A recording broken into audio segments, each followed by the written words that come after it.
Tonight, we bring you an exclusive story about the links between the Liberal Democrats and the Iranian Supreme Leader.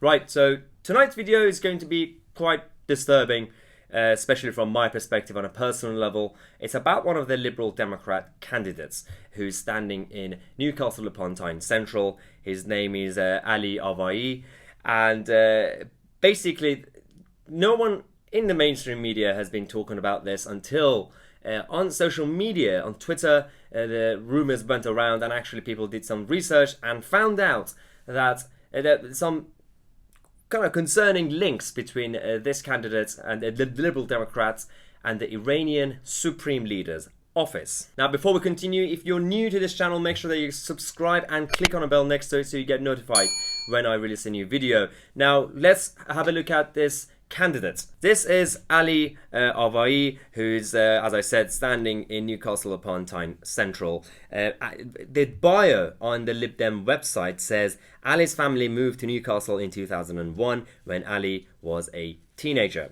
He quickly began to call Newcastle his home, and this is the place that Ali truly deems as his hometown, which is evidenced by his support of Newcastle United.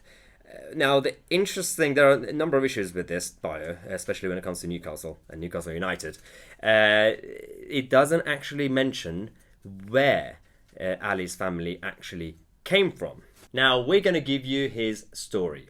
So Ali and his family moved to the UK from Iran, like myself. But there's a difference.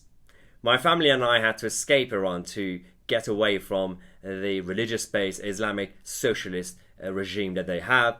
My mum had to basically leave to get her freedom back, and she came to this country, the UK, and she embraced the British values, and now we have this.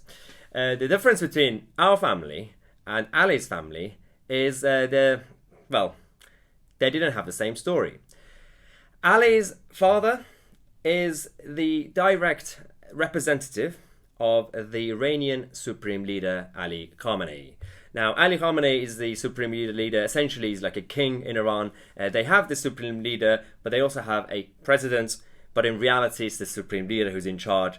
And so Ali's father is a direct representative of the Supreme Leader's office. Obviously, this guy is a dictator. Imagine for example, let's just hypothetically say Putin's representative's son became a candidate for the Brexit Party.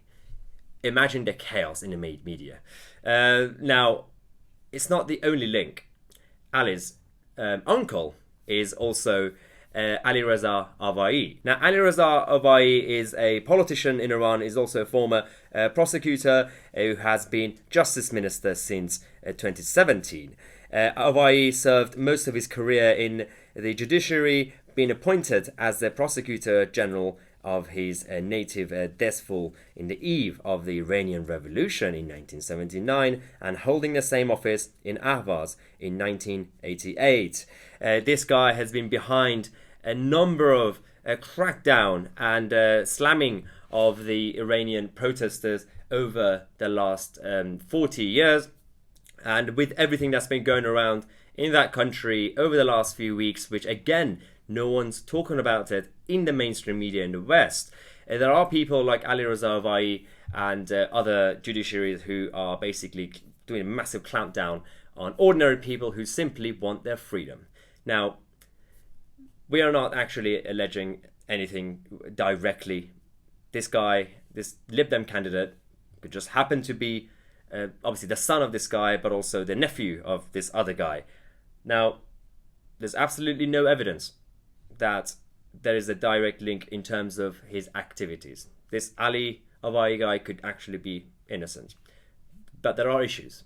There are, as from my own experience with dealing with these people, and when they come from these sort of families, these families act like the mafia, and they're not like your normal politician family, and there usually is some sort of link. If not, there's a mentality. Now, this guy is now a candidate for a democratic political party in the UK, and all we want is just some questions and answers. That's all we want, nothing else. and I'm sure he's been vetted properly, let's just say. But in this video, we are just simply showing you the links between him and Iran. Now, to move on from this, actually, the Liberal Democrats themselves are having other problems. First of all, we have a situation where, as you know, when they started their campaign, Jo Swinson's face was all over the leaflets.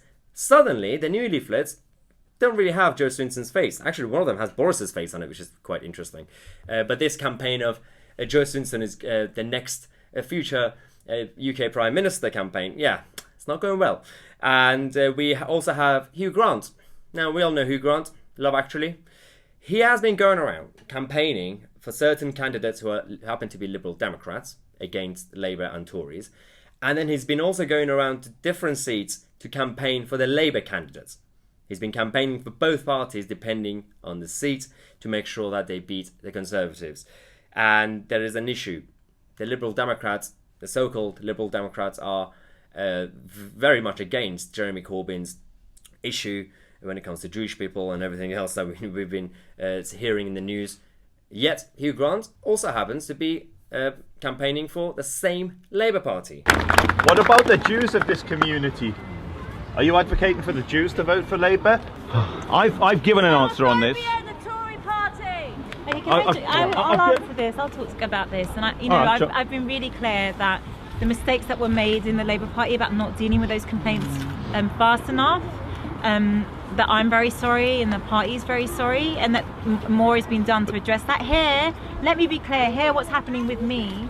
I've never heard such humbug in my entire life. If you campaign on the same platform with a party that has an issue with one community, or other communities for that matter, especially when it comes to Jewish people, are you kidding me? We have a massive problem in this country, and you're going around sharing a platform with someone like Jeremy Corbyn. Well done, Hugh. Now, the Lib Dems have other problems. They have bee problems. They've had some bees going around and essentially stopping one of their battle buses. We're facing food shortages in this country. Without bees, they'll get worse. Sign the 3 demands bill. We need a new demands bill. We need a new form of democracy. We want climate action now. 2045. Yes, basically this was the Extinction Rebellion pro-climate, well actually no, anti-climate change activists, whatever you call it, climate change activists, who have been going around stopping the Lib Dem battle bus, which is electric. This bus is electric. So I don't know if they were protesting the bus itself, which is electric, so why would you do it? Or were they protesting the Liberal Democrats because their policy is also very, very pro-environment. And I don't understand why they've been targeting the Lib Dems. Actually, they didn't do the same to the Tories. I don't think they found the Tory bus, maybe. But bees obviously go to certain atmospheres and environment. They don't really go everywhere. They probably can't reach Scotland. So this is the battle bus with the Liberal Democrats and their issues with bees. And finally, to end this video on a lighter note, well, even lighter than the bees, Jeremy Corbyn was asked if he and his family watch the Queen's speech every year. It's on in the morning usually. We have it on some of the time. It's not on in the morning. It's at 3 o'clock in the afternoon. That's when everybody watches it. Well, our Christmas is sometimes... You don't watch it, do you, Mr Corbyn? Lots to do. I enjoy the presence of my family and friends around on Christmas, obviously like everybody else does, and I also visit a homeless shelter. Of course it doesn't watch it. Now, the problem I have with Jeremy Corbyn is that when he was new as party leader, when he was a candidate to become party leader, when he was a backbencher and activist, he was always true to himself. You know, he hates his country. He hates everything we stand for, the values, the system, monarchy, and he used to say it. These days, he's not himself. Just say you don't watch it, for God's sake. Like, why do you have to pretend to be, oh yeah, we watch it in the morning, every year? It's not even on in the morning. And that's the problem with the Jeremy Corbyn's Labour Party. This is why they're not doing well in the polls. People just, want some clarity and honesty.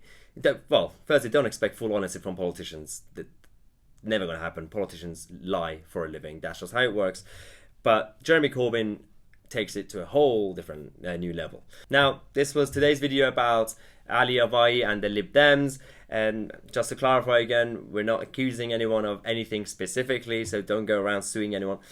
So we're just pointing out something that no one is actually talking in the mainstream media, and there are some questions that need to be answered. And we'll see how it goes. But yeah, as I said, if you're new to this channel, make sure that you subscribe and click on a bell next to it. If you want to follow me on social media, Twitter and Instagram, you could find the links on the screen down here. As always, I'm Tousi, and I'll see you guys in the next video.